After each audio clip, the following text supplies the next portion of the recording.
मंगलाचरण करेंगे। ओम नमः सिद्धेभ्यः जय श्री ओम नमः सिद्धेभ्यः जय श्री ओम नमः सिद्धेभ्यः। मंगलम भगवान वीरो मंगलम गौतमो गणि मंगलम कुंद कुंदाद्यो जैन धर्मोस्तु मंगलम। सर्वमंगल मांगल्यम सर्व कल्याण कारकम प्रधानम सर्वधर्माणां जैनम जयतु शासनम। जैनम जयतु शासनम जैनम जयतु शासनम। देखिए हम ये आचार्य कल्प पंडित टोडरमल जी द्वारा रचित मोक्ष मार्ग प्रकाशक के दूसरे अधिकार में प्रविष्ट हुए हैं। दूसरे अधिकार में हम मुख्य रूप से कर्म बंधन का जो विधान है, सिद्धांत है, उसके बारे में जान रहे हैं। हमने सबसे पहले पढ़ा कि कर्मों का संबंध जीव से अनादि काल से है, वो आज या कल का नहीं है। तो देखो, जब अनादि काल से कर्मों का संबंध बोलते हैं, और संसार कब से है? अनादि काल से। जीव कब से है? अनादि काल से। सारे द्रव्य कब से? अनादि काल से। तो मेरा जो है बहुत सारे जीवों से और द्रव्यों से, पर द्रव्यों से, मुख्य रूप से पुद्गल आदि से संबंध आज से नहीं है, जब से मैं हूं तब से है। उस प्रोसेस में कितने जीवों के साथ मेरी शत्रुताएं हुई, कितने जीवों के साथ मेरी मित्रताएं हुई, कितने जीव मेरे माता पिता बने, कितने मेरे पत्नी बने, कितने पुत्री भाई आदि बने, है। अनादि काल की संतति है, उसमें बहुत सारे शत्रु भी बने। तो जब कभी मेरे ऊपर में कोई ऐसा प्रसंग आता है, अपन कल बात कर रहे थे ना कि जड़ कर्मों के द्वारा ये कैसे होता है, उन्हें तो कोई ज्ञान भी नहीं है। तो अगर उनको ज्ञान, अगर वो जानबूझ के वो कर्म कुछ कर रहे हैं उत्पाद, तो उनको ज्ञान होना चाहिए और चैतन्यता होना चाहिए, बलवानपना होना चाहिए, मगर ऐसा तो है नहीं। सहज निमित्त नैमित्तिक संबंध बन रहे हैं। तो कैसे बन रहे हैं वो निमित्त नैमित्तिक संबंध? जैसे उदाहरण के तौर पर कि मेरा कहीं पे अपमान हो गया, है ना। अपन ने कल जो प्रसंग पढ़ा था उसी से आगे मैं आपको बात कर रहा हूँ। हमारा किसी अपमान कर दिया किसी ने, तो वो अपमान अचानक से हुआ क्या? क्या वो पहले से निर्धारित नहीं था? और अगर निर्धारित था तो किसने निर्धारित किया था? और फला आदमी के माध्यम से ही अपमान होगा, ऐसा भी निर्धार था क्या? तो अपन ने कल से जो बात अपनी क्लियर हुई वो ये हुई है कि अवश्य ही मैंने पूर्व में किसी का अपमान किया था, और वो एक कर्म रूप से बंध गया था, सत्ता में था, पड़ा हुआ था। अब जब उसकी मैच्योरिटी टाइम आया, उसका उदय काल आया, उस समय वो कर्म ने वैसा ही दृश्य मुझे दिखाया। अब आप बोलोगे कि वो फला आदमी के माध्यम से ही क्यों अपमान हुआ? क्योंकि वो फला आदमी तो मेरा मित्र था या मेरा पुत्र था। आज है ना मित्र या पुत्र, जब बांधा था तब क्या रहा होगा? संबंध बीच में बदलते रहते हैं, जीवों की पर्यायें भी बदलती रहती हैं, लेकिन वो कर्म जब तक उदय में नहीं आ जाता, जब तक खिर नहीं जाता, तब तक वो प्रसंग आने की संभावनाएं बनी रहती हैं। और जैसे ही मेरा वो समय आया, उस समय मुझे तो उसका दंड मिलना था, क्योंकि मैंने बांधा। अभी मैं इस चक्कर में नहीं पड़ता कि किसके माध्यम से बांधा था, लेकिन मुझे उस कर्म का उदय मेरा सत्ता में बुक हो गया था। जिस काल में वो उदय में आया, उस काल में अब प्रकृति तो डायरेक्ट डायरेक्ट आपको दंड देने आएगी नहीं, वो किसी न किसी मैसेंजर को भेजेगी ना कोई मैसेंजर बनेगा, कोई ना कोई उस कार्य को करने वाला या निमित्त बनेगा। तो मालूम पड़ा कि मेरे पुत्र ने ही आज मुझे मेरा बहुत ज्यादा अपमान कर दिया। तो हम बड़े व्याकुल हो जाते हैं कि साहब, ये तो चलो ठीक है, मेरा अपमान हुआ, लेकिन वो भी मेरे पुत्र द्वारा, मेरी पत्नी द्वारा, ऐसे कैसे संभव? तो हम भूल जाते हैं कि कर्मों की संतति अनादि काल से चल रही है। और जो जीव आज मुझे पत्नी या अपने प्रियजन के रूप में दिखाई दे रहे हैं, पूर्व में मेरे शत्रु भी रहे होंगे, और हो सकता है कि वो इस पर्याय में मुझसे अपना बदला लेने ही आए। प्रकृति का कोई दाव ऐसा नहीं जाता कि बाई चांस हो गया साहब ऐसा। साहब अपमान किसी और का होना था, आपका कर दिया गया, बिल्कुल नहीं। एकदम सटीक है। जिसके द्वारा वो कार्य संपन्न होना है, उससे आपका जुड़ाव आज से नहीं, कई कई भवों से था। कर्मों की मैच्योरिटी, उस जीव का अपना भी कर्म होगा जो आपसे बदला लेने आ रहा है। वो संस्कार उसके चले आ रहे थे, और जब ये घटना घटित हुई तो जिसने आपका अपमान किया, है ना, उसको भी नवीन कर्म का बंध हुआ। पिछले कर्म की निवृत्ति तो इसलिए हुई कि उसने भी निदान बांध के आया था कि इसका अपमान करूंगा क्योंकि मेरा किया गया है। और जिस जीव जो आहत हुए, जैसे हम आहत हुए तो हमारा आर्त रौद्र ध्यान हुआ, जिसके फलस्वरूप हमारा भी नवीन कर्म का बंध हुआ। ये सीधा सीधा कर्म सिद्धांत है। इसलिए किसी व्यक्ति के प्रति ज्ञानी मान अपमान के प्रसंग में, लाभ अलाभ के प्रसंग में दुखी सुखी होते नहीं, क्योंकि वो सारी लीला समझ गए हैं कि जहां तक मेरी दृष्टि जाती है वहां तक मुझे कोई दिखाई नहीं देता कि मैंने कभी किया था ऐसा। लेकिन कर्म का सिद्धांत झूठा होता नहीं।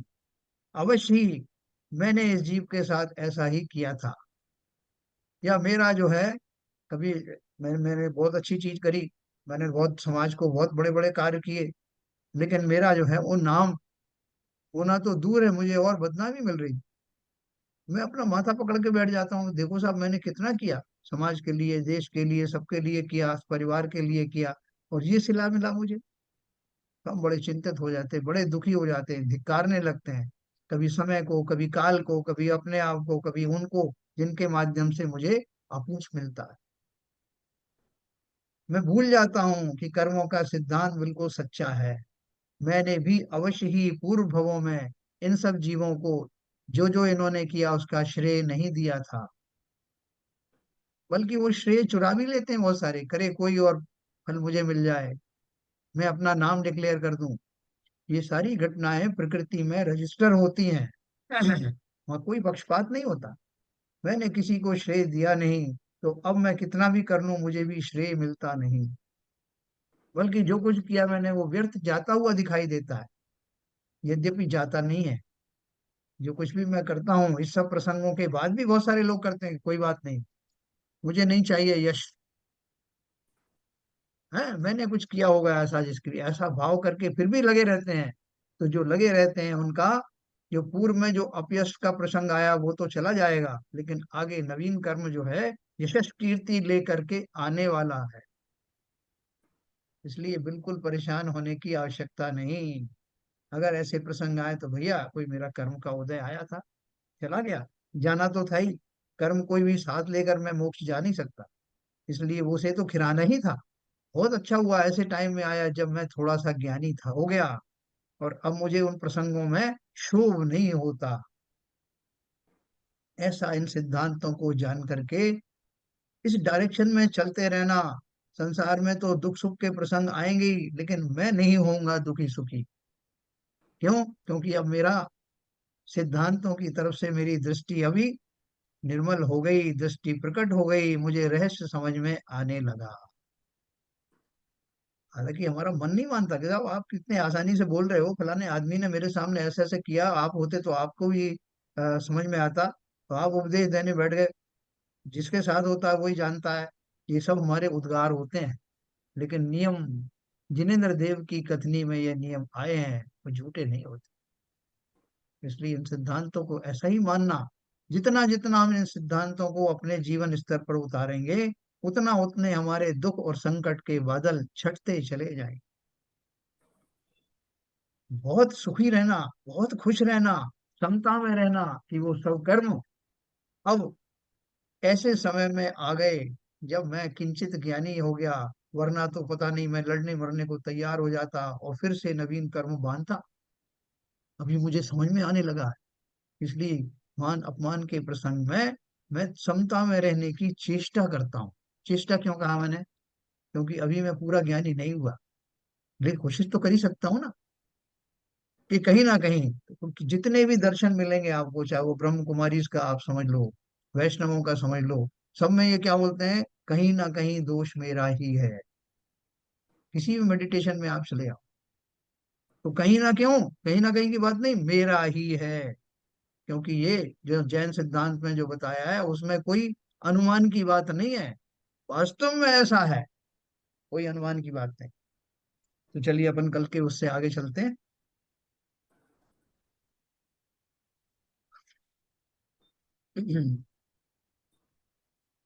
अभी देखो इस पे जो उदाहरण दी थी अपन, मैं उसको फिर से इसी संदर्भ में आपको एक्सप्लेन करूंगा। तथा जिस प्रकार सूर्य के उदय के काल में,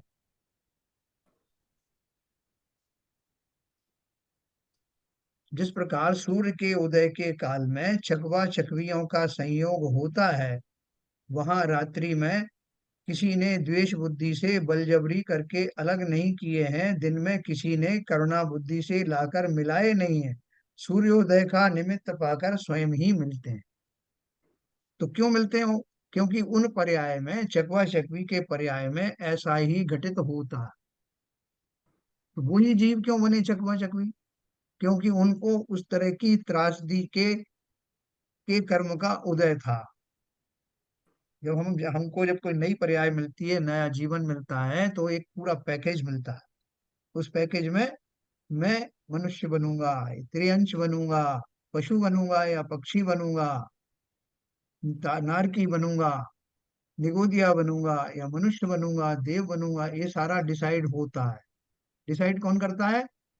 अनजाने में मैं ही करता हूँ। फिर उसके बाद भी पक्षी बनने की तो हो गया कि मैंने बहुत मायाचारी की तो मैं पशु तिरंज गति में चला गया। लेकिन तिरंज गति भी कौन सी, अभी नक्की कर लो जाने से पहले।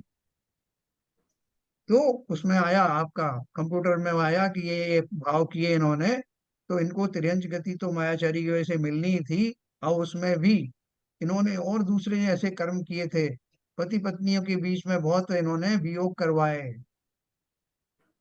तो इनको पल पल हर रोज ही इस वियोग का सामना करना पड़े, ऐसे पर्याय में भेज दिया जाए।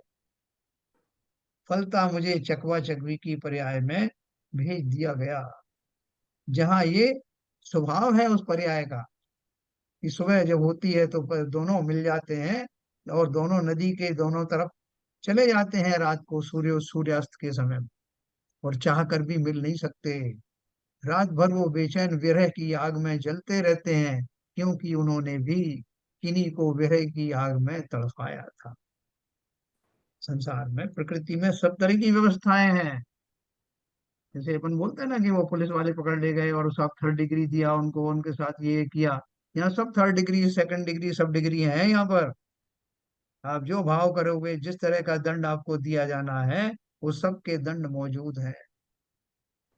तो यहाँ वो चकवा चकवियों का जो संयोग बताया है कि उनको किसी ने, रात्रि ने या सूरज ने, किसी ने उनको अलग अलग या एक साथ मिलाया नहीं। वो स्वयं ही ऐसी पर्याय में चले गए जहाँ का ये दृश्य घटित होता ही होता। तो उन जीवों का शुभ का उदय था। न सूरज का कसूर था, न रात्रि का कसूर था, न प्रकृति का कसूर था। उसी प्रकार जो पहली वाली अपन ने जो उदाहरण पढ़ी, किसी पुरुष के सिर पर मोहन धूल पड़ी है, उससे पुरुष पागल हुआ। वहां उस मोहन धूल को तो ज्ञान भी नहीं था और बलवान पना भी नहीं था। किसी तांत्रिक ने मंत्र पढ़ करके वो धूल को, जिसे मोहन धूल कहते हैं, किसी के सिर पर डाल दिया, जिसके बल पर वो पागल हो गया। तो साधारण लोग तो यही कहेंगे साहब कि जो कुछ कसूर है इसे मोहन धूल का है, इसको हटा दो तो व्यक्ति ठीक ठीक हो जाए, या जिसने डाली है उसका कसूर।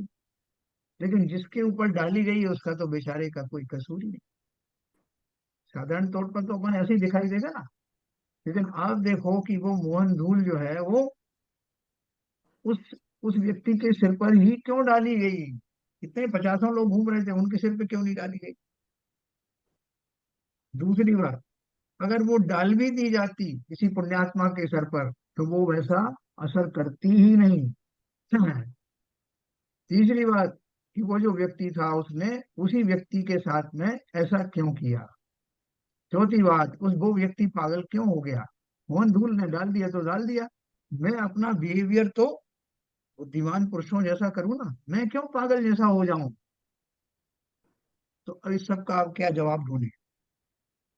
हैं? आप बोलोगे साहब उसमें उसकी तो कोई गलती थी नहीं, अब वो मोहन धूल डाली है तो वो पागल करने के लिए डाली, तो पागल तो होना स्वाभाविक है ना, वो व्यक्ति उसमें क्या कर सकता? लेकिन क्या है कि जिस जीव का ऐसा उदय काल आया, पहले हमने सबने बहुत मंत्रित तंत्र किया है, बहुतों को पागल करने की कोशिश की है। तो जब हमारा कर्म उदय में आया तब हमें भी कोई ऐसा मिलेगा, और वो मंत्रित धूल उन्हीं पर कार्य करेगी जिनका पुण्य उस समय में काम कर नहीं रहा।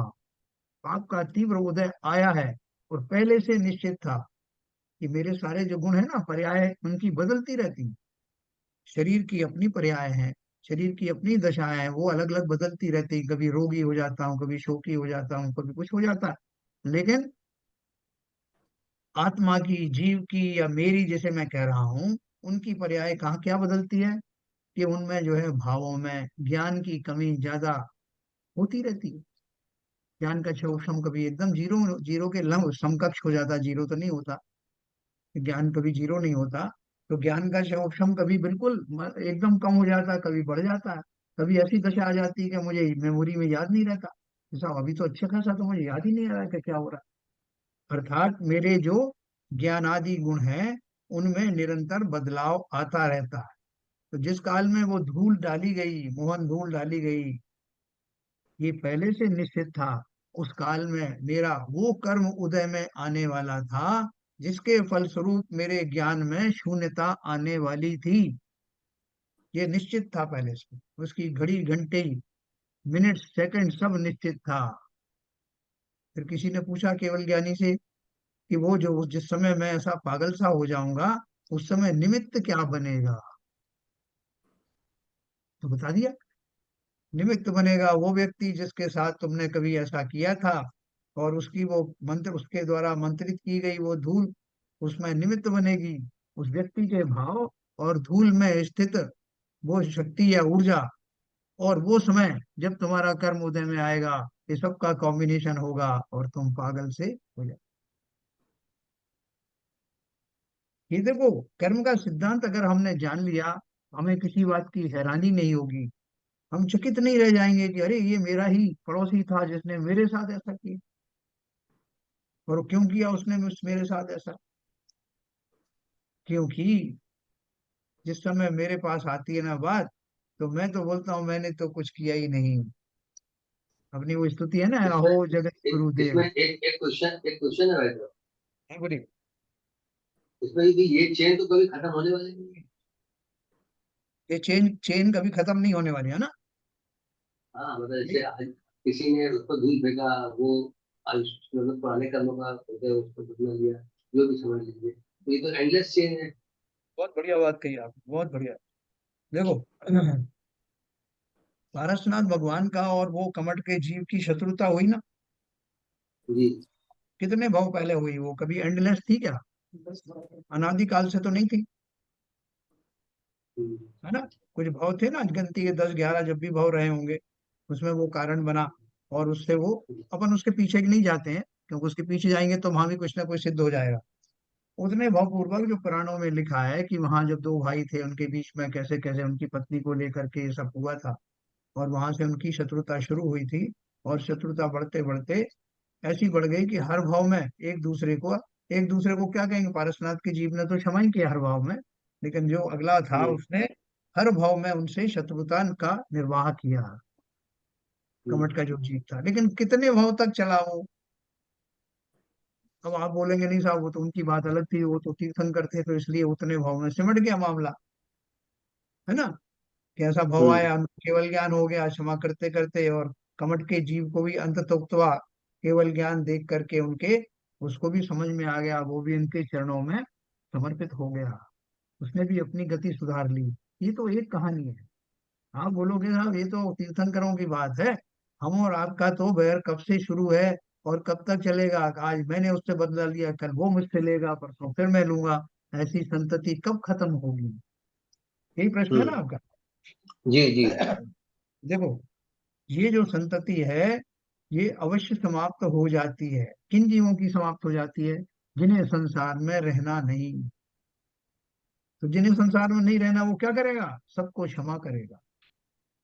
वो कोई बैर रख करके तो मुक्त हो नहीं सकता। कर्म का एक हम्म, छोटा सा भी टुकड़ा अगर रहेगा तो जीव मुक्त नहीं हो सकता।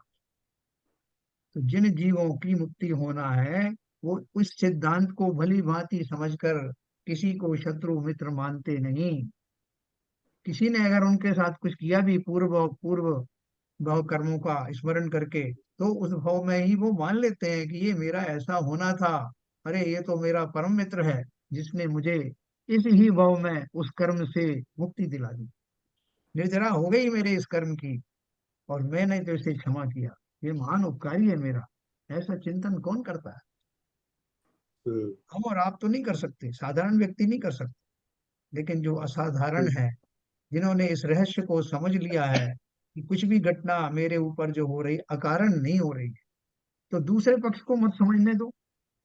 मैं तो समझ सकता हूँ मैंने उसे क्षमा किया और स्वयं को क्षमा किया, और आगे से प्रण किया कि मैं किसी जीव को सताऊंगा नहीं।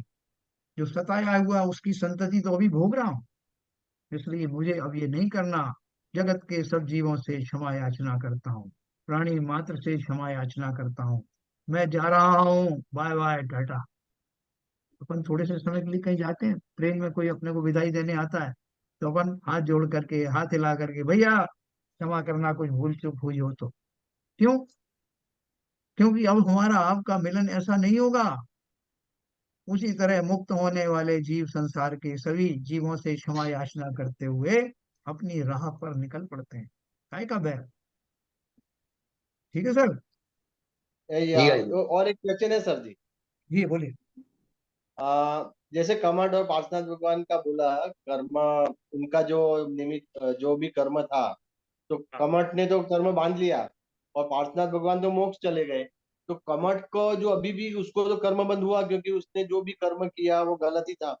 तो वो हम्म। किसके साथ भुगतेगा? क्योंकि ये जीव, सामने वाला जीव तो चला गया मोक्ष, तो उनको तो भुगतना ही पड़ेगा जो भी उसने किया है, उपसर्ग वगैरह। तो वो कर्म बहुत कौन से जीव के साथ भोगेगा, क्योंकि वो जीव तो मोक्ष चला गया। हाँ, बहुत बढ़िया आपने बात करी। देखो, ये वास्तव में जो जीव का जो आक्रोश आदि होता है, वो कहने के लिए निमित्त रूप से पार्श्वनाथ भगवान का जीव रहा, लेकिन वास्तव में ये मनोदशा जीव की इंडिपेंडेंट होती है। जब हम कहते हैं हमें क्रोध आया, तो क्रोध में कोई व्यक्ति सामने वाला होता है, घटना सामने होती है, उसको टारगेट करके हम करते हैं। लेकिन क्रोध अपने आप में एक विकार है, उसमें टारगेट भले ही हम किसी को भी करें, लेकिन जो क्रोध रूपी भाव है, अर्थात समता में से हटने का जो भाव है, वो मेरी बुराई है एब्सोल्यूट टर्म्स में। तो उसी प्रकार से हम टारगेट ढूंढते हैं।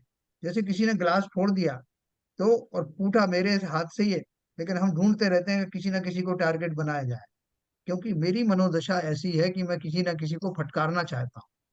तो वो जो व्यक्ति है, जैसे कमठ की अपन उदाहरण लें, सीधा सीधा कमठ के हम्म। अंदर में ऐसा भाव प्रकट हुआ कि मैं जिन जो जो व्यक्ति मेरे आड़े आए हैं सबको मैं सजा दूंगा, उनको बख्शूंगा नहीं। तो ये वास्तव में भाव की विकृति है। स्वभाव से हट जाना ही क्रोध आदि कषाय कहे जाते हैं। तो उसकी जो क्रोध कषाय थी, भले ही वो लक्ष्य उसमें जो है उस समय पारसनाथ थे, पारसनाथ नहीं होंगे तो कोई और होगा।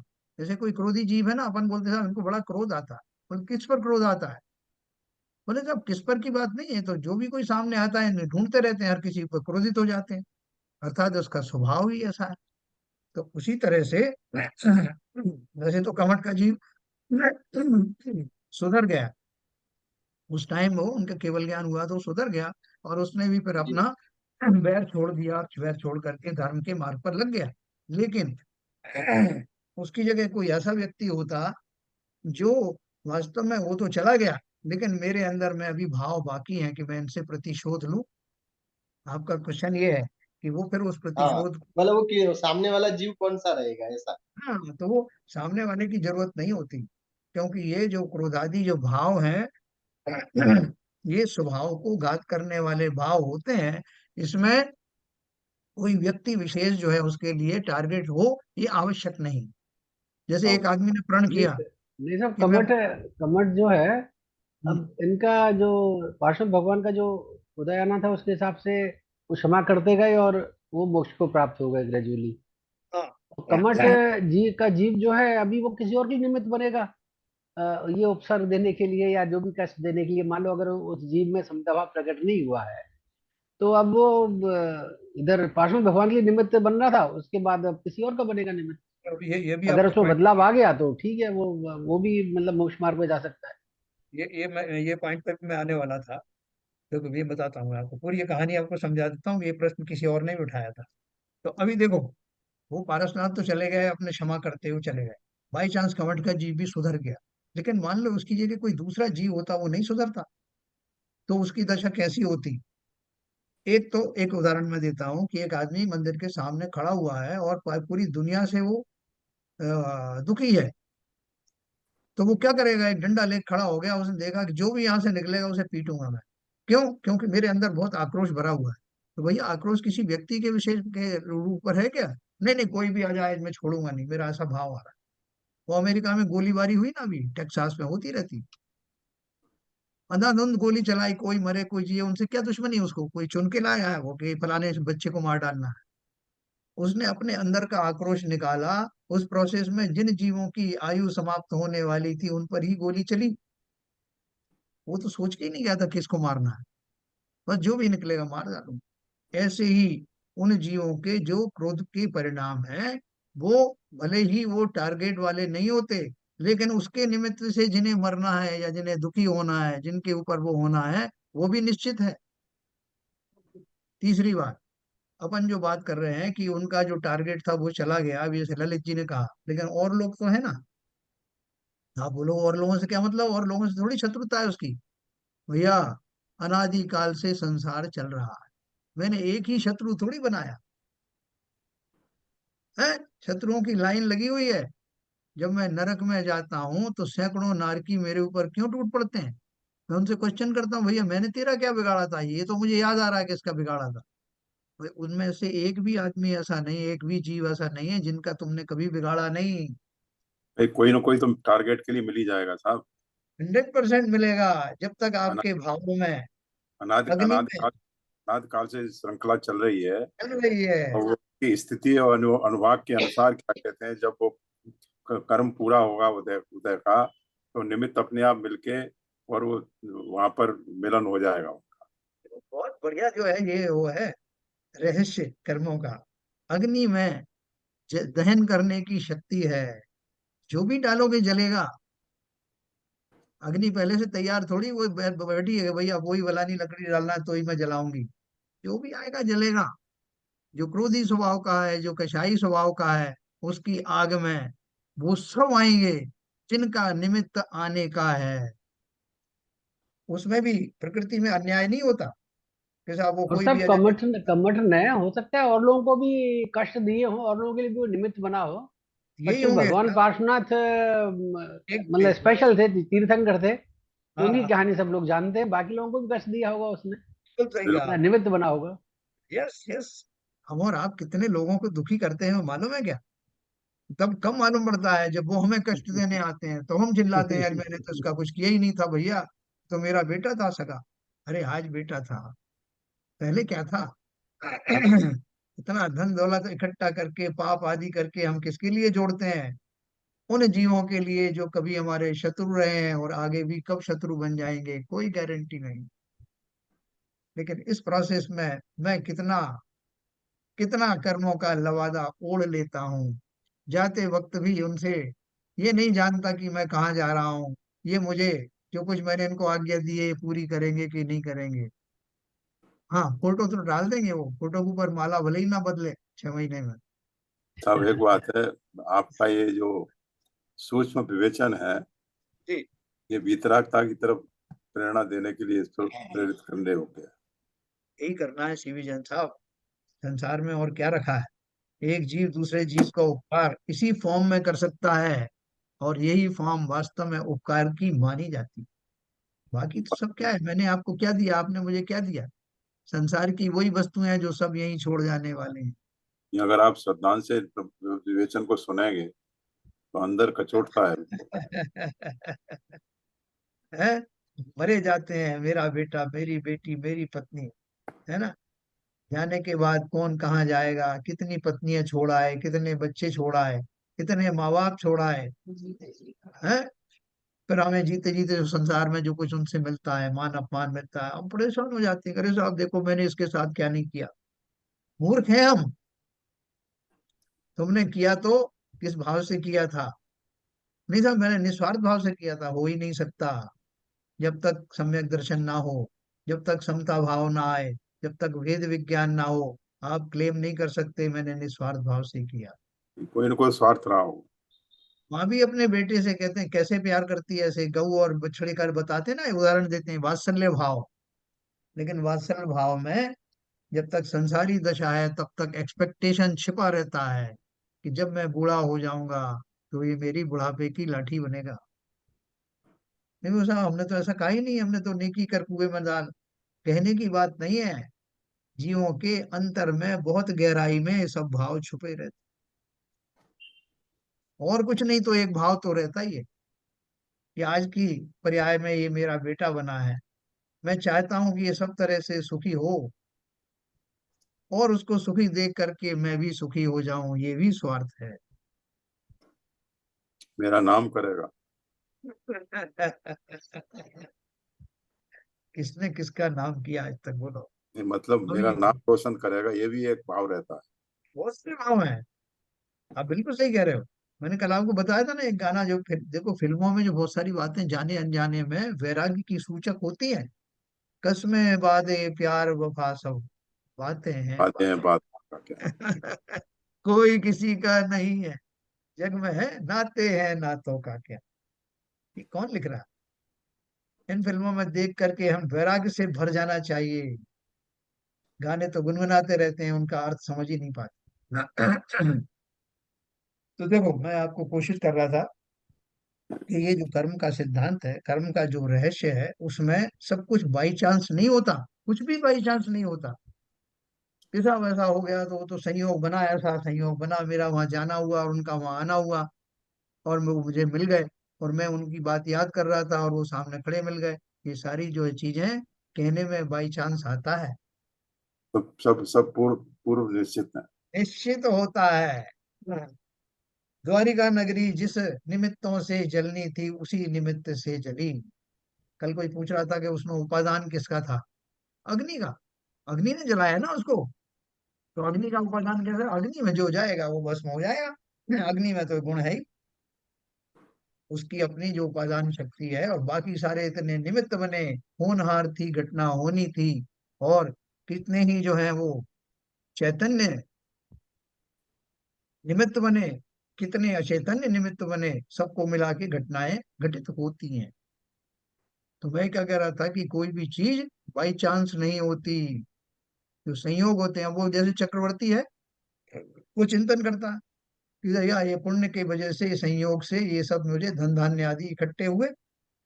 तो ये तो एक सामान्य कथन हो गया, लेकिन गहराई से जाएं तो उसी को क्यों मिली वो रिद्धियां, नवनिधियां क्यों मिली, 14 रिद्धियां क्यों मिली, चक्र रत्न क्यों मिला, 96,000 रानियां क्यों मिली, इतना सारा वैभव क्यों मिला?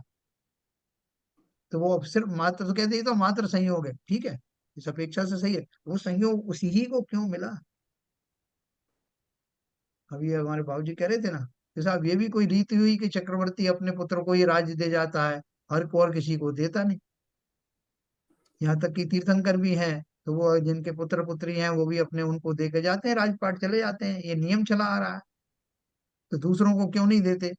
क्योंकि ये सारे निमित्त निमित्तिक संबंध हैं, कौन किसका पुत्र बनेगा, किस अपेक्ष किस दशा में बनेगा, उस समय वो राजा होगा या क्या होगा, ये सारी घटनाएं उसको मिलना है। पुण्य का इतना उसका जखीरा था तो चक्रवर्ती बन गया। और गहराई से जाएगा तो ये भी पता लग जाएगा कौन से भाव में उसने ये पुण्य कार्य किए थे। तो इसलिए ये जो संसारिक बुद्धि है, ये अपने संसारिक बुद्धि से न्याय करने में मानती नहीं है, हर चीज में न्याय सोचती है। जबकि जो कर्म अपना काम करते हैं और वो अपने हिसाब से चलते हैं, तो हम लोगों को कभी भी ये जो आजकल हम लोग बहुत ज्यादा जैसे स्त्रियों के प्रति या फिर उसके प्रति कोई भी जैसे किसी ने बोल दिया तो उसको, जैसे अभी वो ढोल चमार शूद्र सब पशु नारी पे बहुत ज्यादा बहस हुई, तो लोगों को ये लगता है कि मतलब हम सब सबको बराबर कर देंगे। कोई किसी को बराबर नहीं कर सकता। बराबर होते तो फिर जन्म ही अलग अलग क्यों होते, स्त्री पुरुष अलग अलग कैसे, पर्याय कैसे मिलती थी? बिल्कुल सही कहा आपने। इसी बात को लेकर के बहुत सारे लोग आंदोलित हो जाते हैं कि साहब इसमें ऐसा कैसे लिखा है ना, क्या है ना, संसार में विश्व बेल नारी तज गए योगी, ये तो साहब बहुत गलत बात है। बोले दयानंद राय जी को समझना चाहिए कि समय कौन सा चल रहा है, नारी और सब पुरुष बराबर हैं। अरे भैया, नारी का अर्थ, हमको नारी का अर्थ तो माँ भी होता है, बहन भी होता है, बेटी भी होता है, वो सब विश्वेल हैं क्या? और अगर विश्वेल है तो हम सब क्या हुए? हमारी भी तो कोई जननी थी ना। तो विश्व के तुम हो गए हम भी। जिस भाव से उन्होंने बात लिखी है, नारी का अर्थ है जो उसके अंदर में भोग्य का भाव जो आता है, उस भाव की ही बात कही। तो दूसरे लोगों ने उसको सुधार लिया, वो नहीं भी सुधारते तो दयानंद राय जी के मन में थोड़ी ऐसा भाव था। उन्होंने नहीं था, वो तो विषयाभिलाषा लिख दो, हाँ लिख चलो विषयाभिलाषा, तुम खुश रहो। देखो, हमारी समझ की तो बात है, हम उसमें न्याय करने बैठ जाते हैं, ये गलत लिखा, वो सब, वो तुलसीदास जी ने फलाना गलत लिखा। अरे उसके अगर जो यही फर्क है, अगर हम वीतरागता का पोषण करने वाला व्याख्या करें तो कहीं कोई फर्क आएगा ही नहीं, कोई चीज गलत लगेगी नहीं। लगेगी ही नहीं। हर चीज को पॉजिटिव लाओ भैया, उन्होंने इस भाव से कहा। ठीक है ना? लेकिन हमारा भाव ही खोटा है, तो हम तो अपने हिसाब से उस नए को मोड़ लेते हैं। आपने हिसाब बोला ना, देखो। पुण्य को पुंज कर दिया। उनको कुछ नहीं, और वो भी संसारिक बुद्धि दूसरों के लिए है, अपने लिए नहीं है। बिल्कुल सही अपना बेटा बेटी है तो फर्क कर देंगे उसमें, लेकिन बाहर जब बोलेंगे तो ऐसा बोलेंगे पता नहीं जितना कि वो बराबर से न्याय कर रहे हैं स्त्री पुरुष के हाँ लिए। हाँ हाँ, बिल्कुल बिल्कुल, हाँ, वहाँ उनकी वो न्याय करने बैठ जाते हैं कि वो इन्होंने गलत लिखा, तुलसीदास जी ने लिखा, टोडरमल जी ने गलत लिख दिया। अभी देखो, टोडरमल जी ने इसमें एक दो तीन चीजें लिखी जो आगे आई, मैं आपको अभी से बता दूं। उसमें एक तो ये लिखा हुआ है कि वर्तमान काल में वो जो भावलिंगी संत हैं, वो बहुत दूर के क्षेत्रों में दो चार मिल सकते हैं, लेकिन बहुतायत से नहीं मिलेंगे। कम से कम यहाँ जो हमारी जिस एरिया में हम रह रहे हैं, वहां तो मिलने की संभावना ना के बराबर है। और ये अपन ने किस में पढ़ा? अपन ने परमार्थ प्रकाश में भी पढ़ा, ज्ञानार्णव में भी पढ़ा, है ना? और उन्होंने कह दिया तो लोगों ने उनको पकड़ लिया। अरे साहब, वो टोडरमल जी ने ऐसा ऐसा कहा, हमारे सामने तो इतने इतने ज्ञानी लोग हमारे संतों का अपमान कर दिया। अरे भैया, संस्कृत का उन्होंने एक श्लोक लिखा है, जिसको कहाँ से लिया है वो भी लिखा, और उसका अर्थ बता दिया तो वो बुरे हो गए। हूबहू हम भी उस संस्कृत में पढ़ सकते हैं। इसी तरह उन्होंने एक बात और लिखी उसमें कि भूल गया क्या लिखा था। तो ये सारी जो बातें हैं, अपन उसको ये समझ के चलिए कि किसी ने हमको हमारी आंखें खोल दी तो हमारे लिए बुरा हो गया क्या वो? हम उस बात को वहां तक पहुंच नहीं पा रहे हैं, किसी ने हमें वो सब दृष्टि प्रदान की। तो चलिए, मैं अभी आज आपको कुछ बता नहीं पाया इसके बारे में, ऐसी व्याख्या चलती रही, तो थोड़ा सा मैं आपको बताता हूँ। वो प्रश्न उठाया मौलिक जी ने, अच्छा प्रश्न था। ये प्रश्न किसी और ने भी उठाया था। तो देखो, इसलिए अगर मैं सुधर गया, देखो दूसरी बात एक और है मौलिक जी के प्रश्न के जवाब में, कि अगर मैं मोक्ष चला गया तो मुझे क्या करना है? कि जो मेरे पहले शत्रु थे, वो शत्रु सुधरे नहीं सुधरे, उनका क्या हुआ, क्या बिगड़ा, इससे मुझे क्या लेना देना? पूरा संसार ही आपने पीछे छोड़ दिया साहब। संसार में देखा था? कितने जीव जीव, माँ पिता, माँ बना, पुत्र बने, दुश्मन बने, भाई बने, क्या रह गया? वो तो सब छूट गए सारे जीव। मुझे क्या लेना जीव देना? एकत्व वितरागी हो गया। एकत्व भावना, अनित्य भावना तो फिर कहाँ काम आएगी? तो वो रामचंद्र जी का जैसे जो उनमें कथन आता ना, कि वो एक नाव में बैठ करके उस पार उतरने वाले थे, एक केवट ने उनको बिठाला, और उसकी वो संवाद हुआ जो सब बताया, कि उसको फिर सीता जी ने एक अंगूठी भेंट की और ये सब किया। तो प्रसंग जब खत्म हुआ, तो एक सज्जन बोले कि साहब एक बात बताओ, ये सब घटना घटने के बाद वो केवट का क्या हुआ है? वो केवट का किस तरफ चला गया? तो दूसरे ने बोला, साहब वो सब तो ठीक है, ये बताओ कि वो नाव किस लकड़ी की बनी थी? अब आप बताइए। मेन प्रसंग छोड़ करके उसने ये तो नहीं पूछा कि रामचंद्र जी का फिर क्या हुआ, उसके आगे की कहानी सुनाओ। वो कौन सी चीजें पकड़ी उन्होंने जो आप सोच भी नहीं सकते? वो केवट किस तरफ चला गया? उस तरफ मुंह तो सामने रहा होगा रामचंद्र जी के, फिर वो कौन सी दिशा में मुड़ गया? या लकड़ी कौन सी थी साहब, कौन से जंगल से आई थी जिससे नाव बनी? ये बातों में क्या तथ्य है? उसी प्रकार से जो जीव मुक्त हो गए हैं, उनको इस बात की कोई चिंता नहीं। हाँ, चिंता होती तो मुक्त होते नहीं, कि मेरे पीछे से उस जीव का क्या हुआ। उनको सबके प्रति चिंता ही है। वो तो चाहते हैं कि सबके अंदर से वह मनुष्य चला जाए, सबका भला हो। और इस भाव के साथ ही तो वो मुक्त हुए, और उनके अंदर कोई है ही नहीं। इसीलिए हमें भी ज्यादा पूछने के लिए पूछा, बिल्कुल सही पूछा आपने। लेकिन वास्तव में तो जिन जीवों को वीतरागता जिनके अंदर समाहित हो गई, वैराग्य से जो भर गए हैं, समस्त जीवों के कुशल मंगल के लिए वो सदा ही जिनकी वाणी निकलती है, ऐसे जीवों में कभी भी ऐसे भाव आते ही नहीं, और सीधे सीधे यही मुक्ति का कारण बनता। ठीक है सर, क्या नाम है आपका? मौलिक साहब। तो देखो अभी अपन एक थोड़ा सा पढ़ते हैं हाँ जी। नवीन बंध का विचार। देखो थोड़ा सा पढ़ के मैं आपको सुनाऊंगा, जो कर्मों का नवीन बंध होता है वो क्यों होता है। हमें इस सिद्धांत को पढ़ करके और इसमें पारंगत होना है।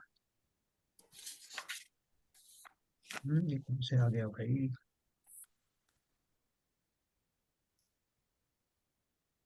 हाँ। चलो कोई बात नहीं, आज देखते हैं। वहां नवीन बंध कैसे होता है, सो कहते हैं, जैसे सूर्य का प्रकाश है, सो मेघ पटल से जितना व्यक्त नहीं है, उतने का तो उस काल में। इस साइड में क्यों आ गया भाई मेरी लाइन? कहाँ पे लाइन है? इस पे तो दिख नहीं रही सर। नहीं दिख रही? अच्छा। हाँ नहीं, इधर आ रही, विंडो आ रही है एक्चुअली। हाँ ये हाँ विंडो एक मिनट क्यों एक आ मिनट गई? एक मिनट, आप इसको पूरा पूरा कर दीजिए, बड़ा कर दीजिए, हो जाए चली जाएगी इसको बड़ा करूं? ये। मेन मेन जो है ना उसका।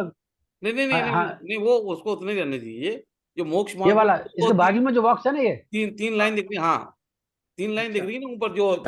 लेफ्ट में 3 लाइन, ऊपर ऊपर ऊपर और उसके हाँ ऊपर। हाँ, इसको उसको। इसको क्लिक कर दीजिए। हाँ, वाह। बस। क्या अब बात इस है। अब, तो अब देखो। इसका वो उसका हाँ, इंडेक्स आ जाता है वो। अच्छा अच्छा अच्छा अच्छा। ओके। हाँ नवीन बस। बंध। देखो अभी नवीन बंध कैसे होता है, बहुत अच्छे से समझना है सिद्धांत। इसको क्योंकि थोड़ा अपने मैग्नीफाई कर दीजिए। क्योंकि अपने बहुत सारे बंद होते रहते हैं ना। तो नवीन बंध कैसे हो रहा है, और बढ़ाऊं इसको? हाँ, इसको 150 कर दी। हाँ ठीक है। अभी हाँ देखो, ये सिद्धांत बहुत अच्छे से समझना है ना, और इसको अपन पूरा जोर लगा करके इसको समझेंगे। वहां नवीन बंध कैसे होता है, सो कहते हैं, जैसे सूर्य का प्रकाश है, सो मेघ पटल से जितना व्यक्त नहीं है, उतने का तो उस काल में अभाव है। तथा उस मेघ पटल के मंद पने से जितना प्रकाश प्रकट है, वह उस सूर्य के स्वभाव का अंश है, मेघ पटल जनित नहीं है। देखो ये क्या सिद्धांत बताया उन्होंने। सूरज चमक रहा है, उसके ऊपर कुछ बादल छा गए। तो बादल छा गए तो जितने पोर्शन में सूरज दिखाई नहीं दे रहा है, उतने में सूरज के प्रकाश का अभाव है, अभाव कहा जाएगा। और जितने में जहां बादल नहीं है, हल्के हैं, वहां सूरज का प्रकाश निकलने लगता है। तो ये तो सीधा सीधा सिद्धांत है। उसी प्रकार जीव का ज्ञान दर्शन वीर्य स्वभाव है। वह ज्ञानावरण दर्शनावरण अंतराय के निमित्त से जितना व्यक्त नहीं है, उतने का तो उस काल में अभाव है ना। मेरा जो स्वभाव है, स्वभाव के ऊपर में कई तरह के आवरण हो सकते हैं। जैसे कि कोई एक वस्तु है, उस वस्तु को मैंने ढक लिया। कहीं से लाइट आ रही थी, एक दीपक जल रहा था, उसकी लाइट आ रही थी, तो मैंने क्या किया कि मैंने तीन लोगों से कहा कि सूरज की लाइट को वहां जाने से रोकना है।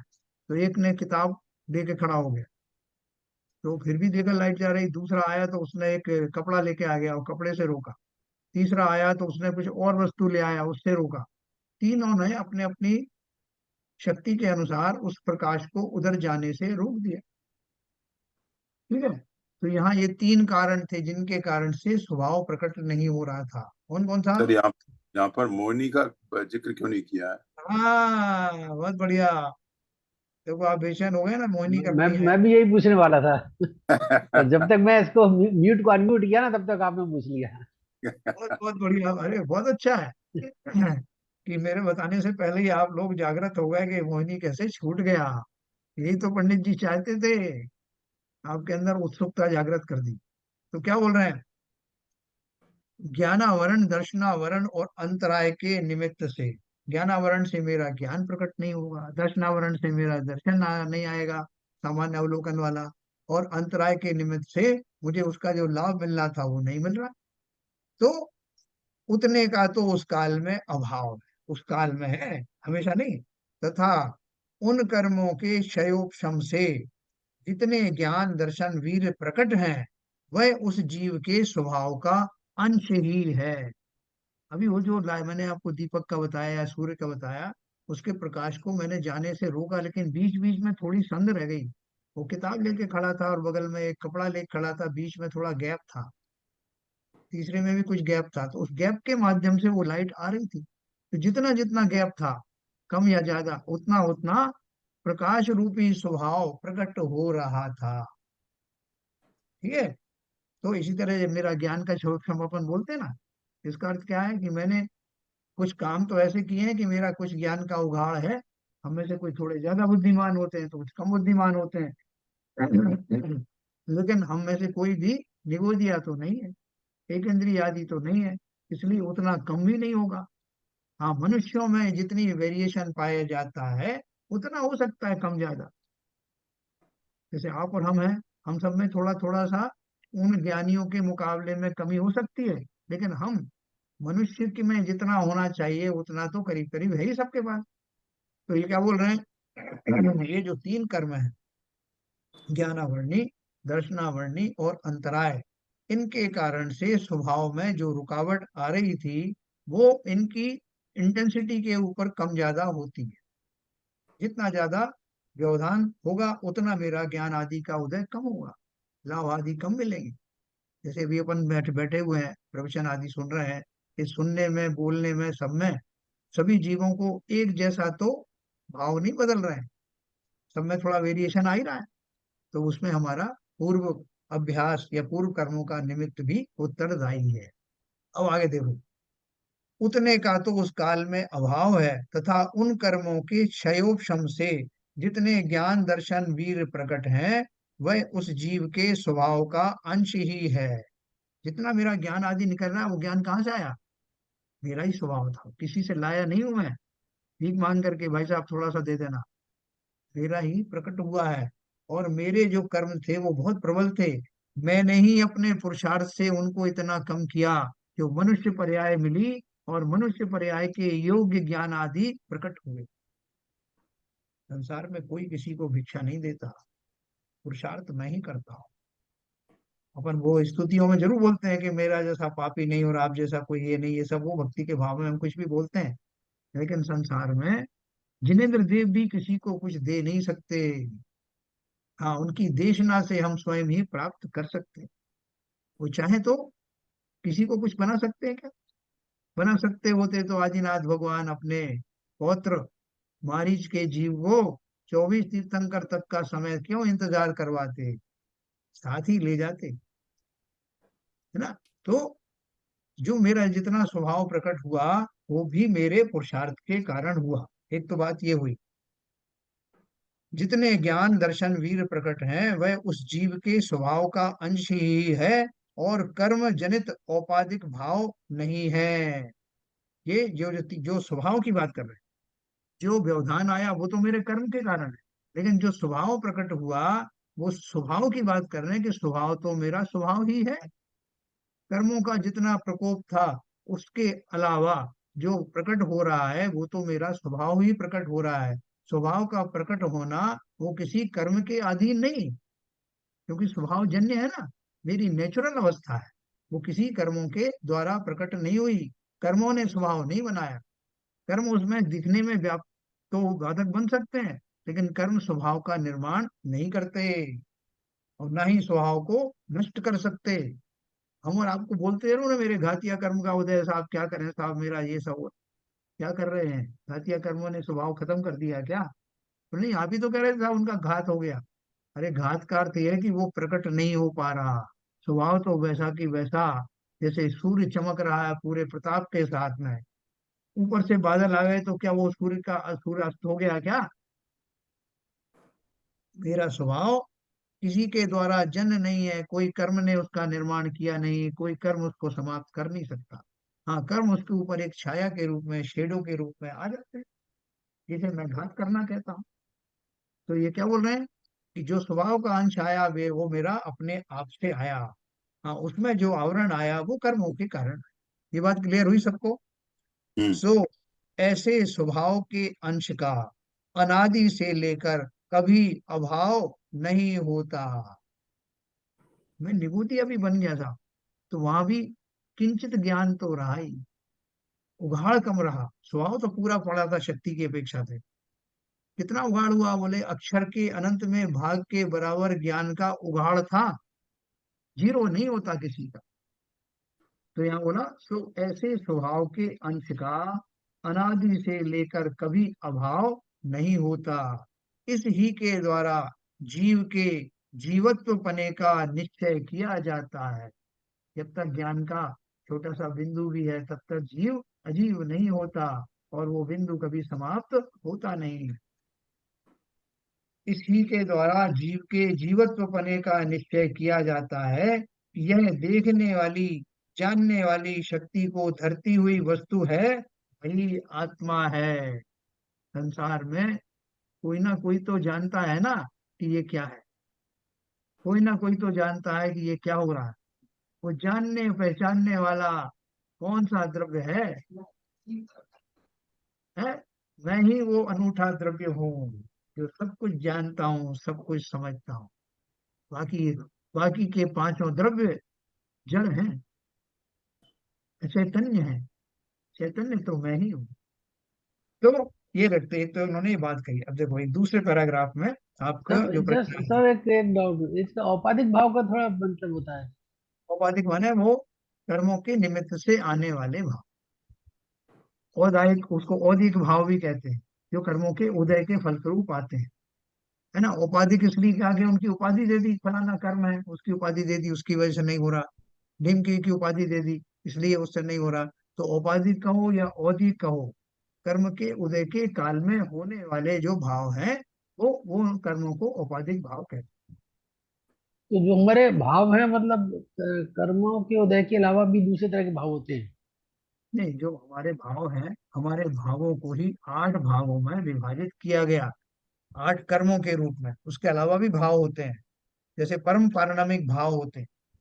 जीव के जो भाव होते हैं ना, उनमें कौन छायिक भाव होते हैं, औपशमिक भाव होते हैं, तो जो अपन ने पहले पढ़ चुके हैं, मैं आपको और आगे बताऊंगा। और उसके साथ में ये भाव भी होते हैं जिनसे 8 कर्म का सृजन होता है। और दूसरे भाव कौन से हैं? जीवत्व भाव है, जो नेचुरल भाव है। भव्यत्व अभव्यत्व भाव है। ये सब जो हमारे नेचुरल भाव में, जिन्हें परम पारणामिक भाव भी कहते हैं। तो तो यहाँ यहाँ पर जो बात हो रही है वो जीवत्व भाव के बारे में बात हो रही है ना सर?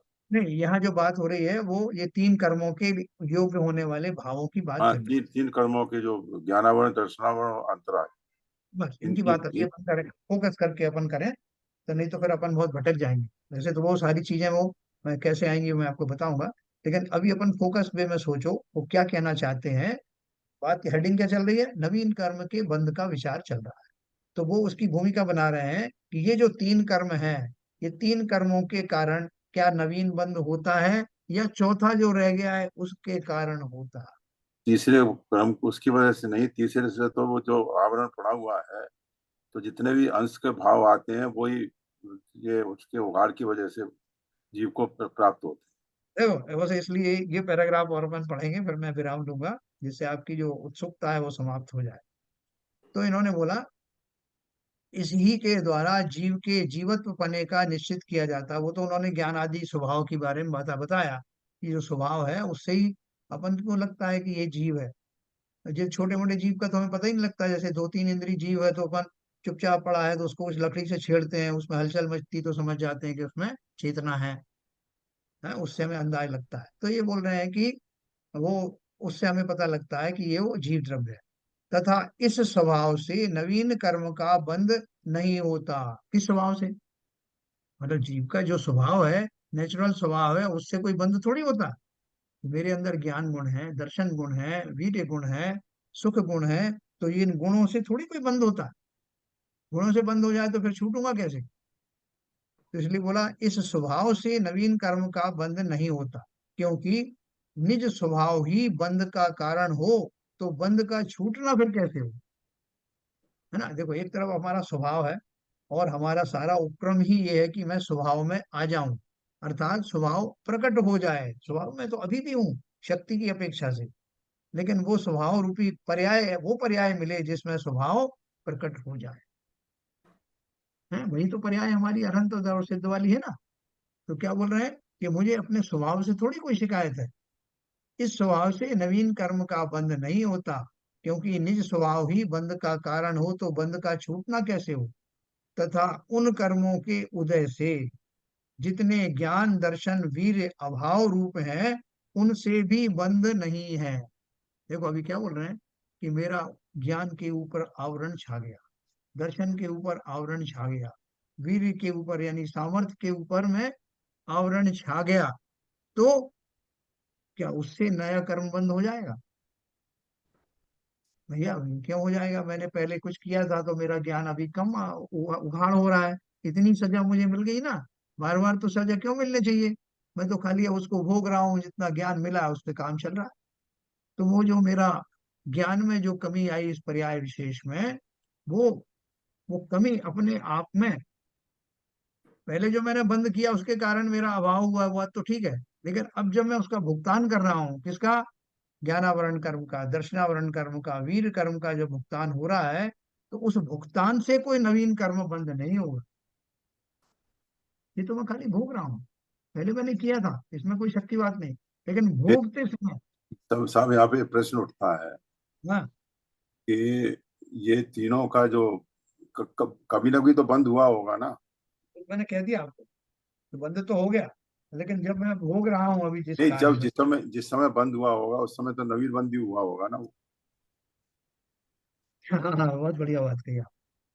जिस समय बंद हुआ था, वो बंद किस कारण से हुआ था, वो मैं आपकी चर्चा आगे करने वाला। अच्छा अच्छा, ये डाउट आया इसलिए मैंने।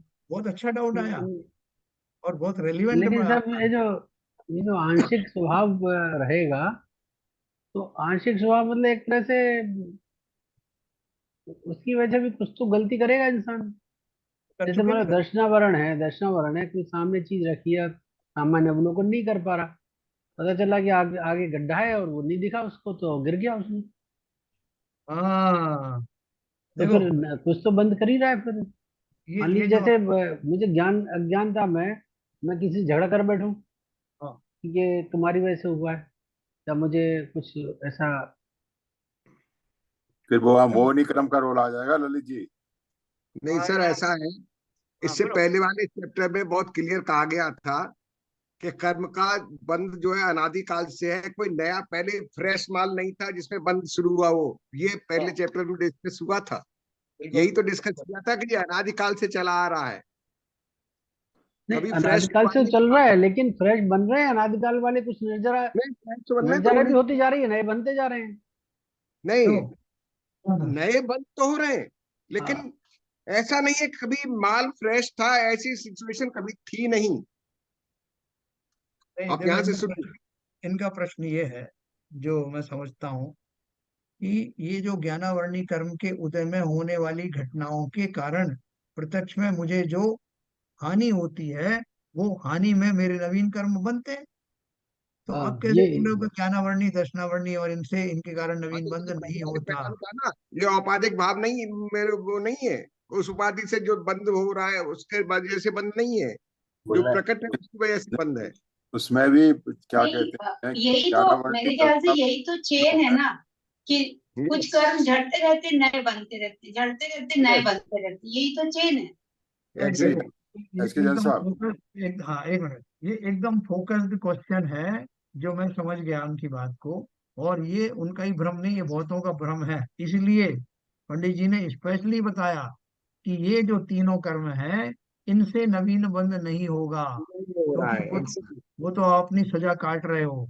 लेकिन जो बंद होगा, इन तीनों सजा काटते हुए भी एक चौथा कर्म है, जिसके सानिध्य में नवीन कर्म बंद होगा। वही मैं कह रहा हूँ कि अगर इस तरह का बंद होगा तो उसमें मोहनी कर्म आके निमित्त बनेगा। उसका मेन रोल रहेगा, वही समझाए हैं, अभी आपको बैकग्राउंड बताया है। कल इसके बारे में विस्तार से अपन पढ़ेंगे, तब अपने को मालूम पड़ेगा कि मोहनी कर्म कितना खतरनाक नहीं, वो मोहनी कर्म का रोल आएगा तभी क्या कहते है। बंद नवीन बंद होगा। है ना?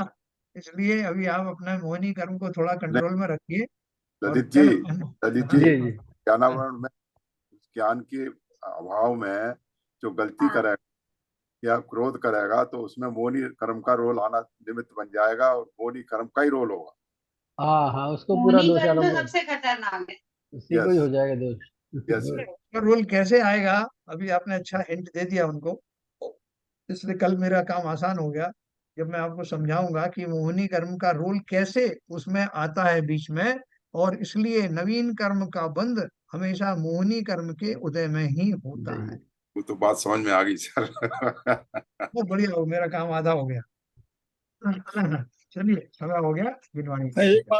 एक बात ये भी है जी, कि जीव जब तक भाव नहीं करेगा तब तक बंद नहीं होगा, और इन क्रियाओं में कहीं भी जीव का भाव नहीं चल रहा। ये जो क्रिया जितनी बताई है, मेघ मेघ के आने से गाना वाण का वो हो जाना, इसमें जीव का भाव नहीं है कहीं। जीव तो स्वभाव में ही है, लेकिन जो विघ्न बाधा जो आ रही हैं वो ज्ञानावान और दर्शनावान और इनके आ रहे हैं, लेकिन जीव भाव नहीं कर रहा। जिस समय जीव भाव कब करता है, मोहिनी कर्म के सद्भाव में ही जीव का भाव हो जाता है, इसलिए तब भी बंद होता है। बहुत बढ़िया बात कही। देखो जैसे मेरी आंखों की ज्योति कम हो गई, फॉर एग्जाम्पल, आप सब लोग जानते हो, तो अभी कम हो गई तो उसकी वजह से मुझे थोड़ी सी नुकसान भी हो रहा है। मान लीजिए कि मैं साहब उतनी अच्छे से नहीं पढ़ पा रहा हूँ, तो नहीं पढ़ पा रहा हूँ उसको मैं अगर सहज में इतना ही सोच लूं कि भाई ठीक है मेरे कर्म को उदय है और मैं नहीं देख पा रहा हूँ, या जितना देख पा रहा हूँ वो ठीक है, तो मेरा कोई ये बंद बंध नहीं नहीं हो रहा, नहीं एक बंद नहीं नहीं हो रहा होगा इसमें। ना। लेकिन अगर मैं सोचूं कि पता नहीं यार ये कैसे होगा, अब इसके बिना कैसे काम चलेगा, मेरी आंखें कैसे लौटेंगी, और हाँ, यहाँ बंद होगा सिर्फ। कौन सी औषधि खा लूं और क्या कर लूं, मैंने पता नहीं पहले क्या किया था, इस तरह की इंजेक्शन लगवा लूं या कहीं आंख नहीं फूट जाए, दुनिया भर की जो बात करूंगा ना मैं, ये सब मोहिनी कर्म का हाँ, चिंतन। ये बंद, यहाँ बंद शुरू हो गया। जब तक मुझे नहीं दिखाई दे रहा है तब तक कोई बंद नहीं है। ये बहुत देखो बढ़िया, बहुत बढ़िया बात। बहुत विचित्र बात है ये, लेकिन अगर हम इसको समझ गए, भले ही हम अभी प्रैक्टिस में नहीं ला पा रहे हो, आप ये मत कहना कि नहीं साहब वो समझने वाली बात अलग है और करने वाली बात अलग, ठीक है एक दिन करेंगे भी, लेकिन अगर समझ में ही आ गया तो आपका 50% काम हो गया।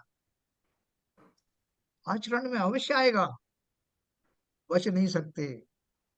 तो बहुत इसलिए बहुत बढ़िया ग्रंथ है साहब, बहुत ही रोचक, बहुत ही रोचक ग्रंथ है। आंख खोलने वाली चीज है। अभी आप आगे आगे देखना, आप कहोगे ये पुस्तक पूरी समाप्त होते होते हमको समझ में आने लगेगा कि हमारा वास्तविक कारण संसार में बने रहने का क्या। चलिए क्या बोल रहा है ललित जी, जिनवाणी स्तुति करें। मिथ्यातम नाश वेको ज्ञान के प्रकाश वेको अपर भास वेको भानु शिव खानी है। छह द्रव्य जान वेको बंध विधि भान वेको स्वपर पिछान वेको परम प्रमाणी है। अनुभव बताए वेको जीव के जताए वेको काहू न सताए वेको भव्य और आनी है। जहाँ तहाँ तार वे को पार के उतार वे को सुख विस्तार वे को यही जिन वाणी है। हे जिनवाणी भारती तो है जपू दिन रैन, जो तेरी शरण आ गए सो पावे सुख चैन। क्या वाणी के ज्ञान से सूझे लोकालो, सो वाणी मस्तक धरो सदा देते हैं धो, सदा देते हैं धो। जिनवाणी माता की जय।